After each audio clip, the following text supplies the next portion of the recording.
who actually conquered ancient Canaan? Or better yet, who truly created Israel? The answer in this video might shock you. The Bible paints an epic picture, the walls of Jericho crumbling at the blast of trumpets, and a people as numerous as locusts wiping the cities of giants off the face of the earth. Leave alive nothing that breathes. This chilling divine command has made believers shudder for centuries. But what if I told you this genocide never happened? What if the vengeful God in this story is merely a reflection of the insecurities of a small nation that desperately wanted to appear great?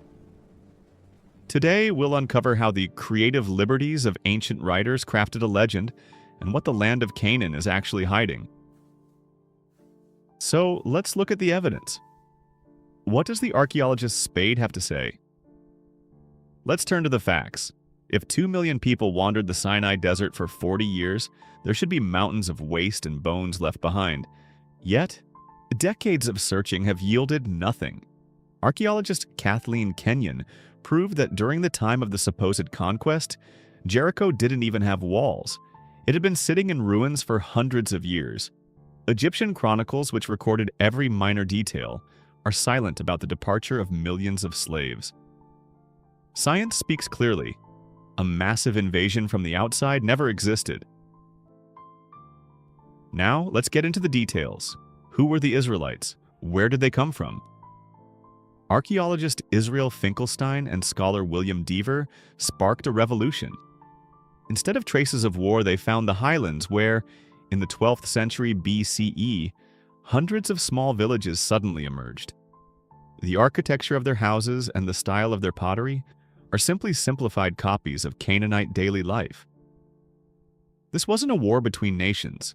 It was an internal migration of locals who left the wealthy cities for the mountains to build their own world. Genetics and linguistics confirm it. The blood of the Israelites and the cursed Canaanites is the same blood. Modern paleogeneticists, such as Lyron Carmel's group at the Hebrew University of Jerusalem, analyzed DNA from Bronze Age burials in Canaan and compared it with DNA from later Israelite layers. The result? The genetic profile of Iron Age Israelites is virtually identical to that of Bronze Age Canaanites. Simply put, they were the same people. Genetics shows no mass replacement of the population by outsiders from Egypt. Furthermore, linguists confirm that ancient Hebrew is essentially a dialect of the Canaanite language. Inscriptions in Canaanite and early Hebrew are so similar they are hard to distinguish. If the Israelites had come from Egypt, their language would be full of Egyptian loanwords and basic vocabulary. But their language is flesh of the flesh of Canaan.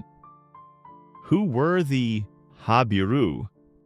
The real heroes of this story aren't a regular army conquering cities to the sound of trumpets, but marginalized groups called Habiru in the documents of that time.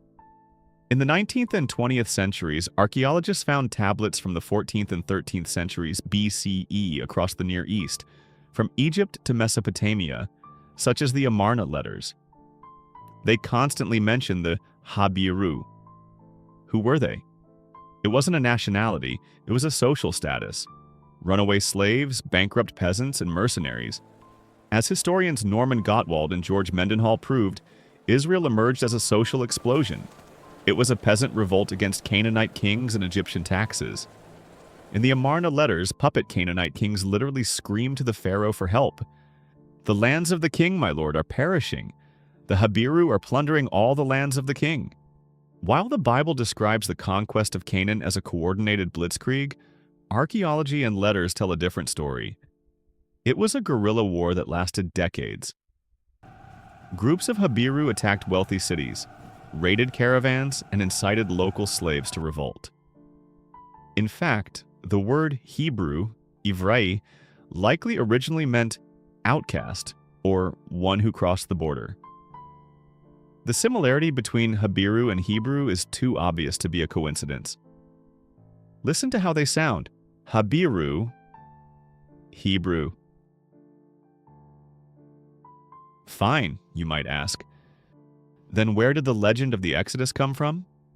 Many scholars, such as Richard Elliott Friedman, believe the Exodus wasn't performed by the whole nation, but only by a small group that later joined the Canaanite rebels. What's the evidence?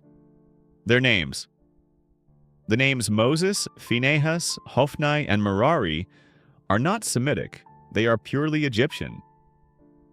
Remarkably, almost all Egyptian names in the Bible belong to members of the tribe of Levi, the priests. How did the scenario actually unfold? This group likely fled Egypt. Perhaps they were slaves from a construction site, reached the mountains of Canaan, and brought with them a stunning story about a God who is stronger than Pharaoh. This story resonated so deeply with the oppressed local Canaanites that they adopted it as their shared history, a history that gave them hope. This is how Egyptian hymns and rituals leaked into the culture of former Canaanite peasants. Egyptian literature was the Hollywood of its time. The coolest ideas and texts came from there. Psalm 104 and the Hymn to the Aten. This biblical psalm is strikingly similar to Pharaoh Akhenaten's hymn.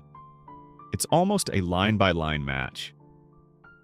The great American Egyptologist James Henry Breasted was among the first to conduct a detailed comparative analysis. In his book The Dawn of Conscience, 1933, he explicitly states that Psalm 104 is a reworking of the Egyptian original. The Book of Proverbs is an even more serious case, as the similarity is 100% recognized by mainstream science. In 1923, Egyptologist Adolf Ehrman caused a sensation by discovering that Proverbs 22, 17 to 24 to 22, almost word for word, reproduces an Egyptian papyrus called the Instruction of Amenemope, even keeping the chapter structure. And here's a crucial detail. In Proverbs 22:20, there is a strange word that was long untranslatable, the word 30. When the papyrus of Amenemope was found, it was revealed to consist of exactly 30 chapters. The Israelite scribes simply copied the structure and forgot to remove the technical note.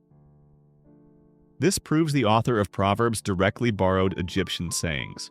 The theme of magic and magicians performing the same wonders as Moses was explored by Miriam Lichtheim and especially Jan Assmann, a leading Egyptologist and creator of the cultural memory theory. In the Egyptian Westcar papyrus, written centuries before Moses, there is a tale of a priest named Judgeamanch. He performs the same miracles as Moses, parting the waters of a lake to recover lost jewelry. Turning an inanimate object into a snake was a standard exam for an Egyptian priest of the Hiriheb category, a chief lector priest. You can read more about this in Jan Assmann's Moses the Egyptian, a bombshell book explaining how Egyptian magic and theology evolved into Jewish monotheism. Why centuries later did biblical editors turn a guerrilla war into a total genocide? Imagine a small, persecuted people living in the shadow of great empires. They needed national pride. They needed to justify their right to the land against invaders. These violent commands to destroy everything weren't the will of God. They were a literary revenge and an attempt to protect their identity. The more terrifying the enemy in the legend, the more glorious your victory. It was a way for the weak to appear strong.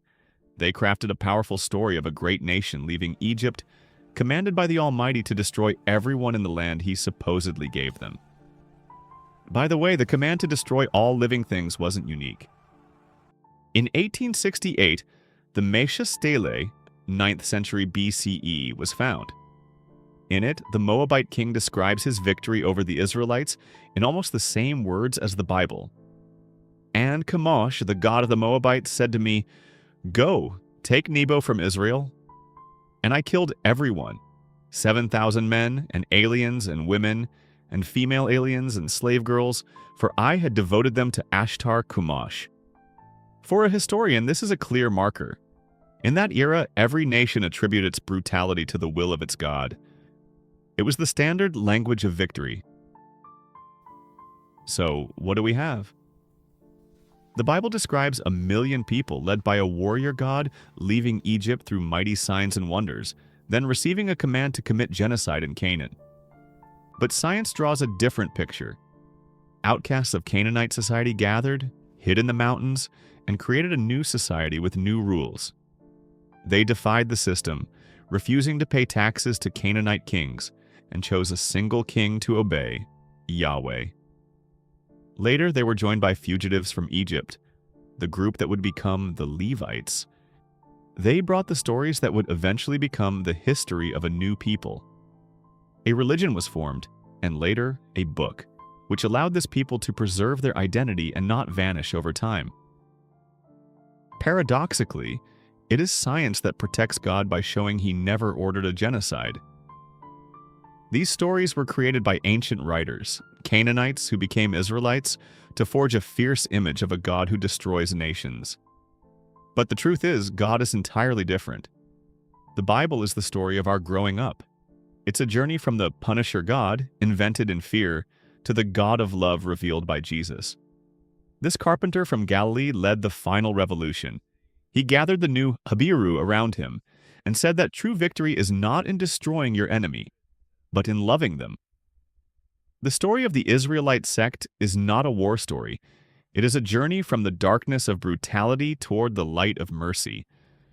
And perhaps in this long and difficult journey lies the most authentic divine purpose,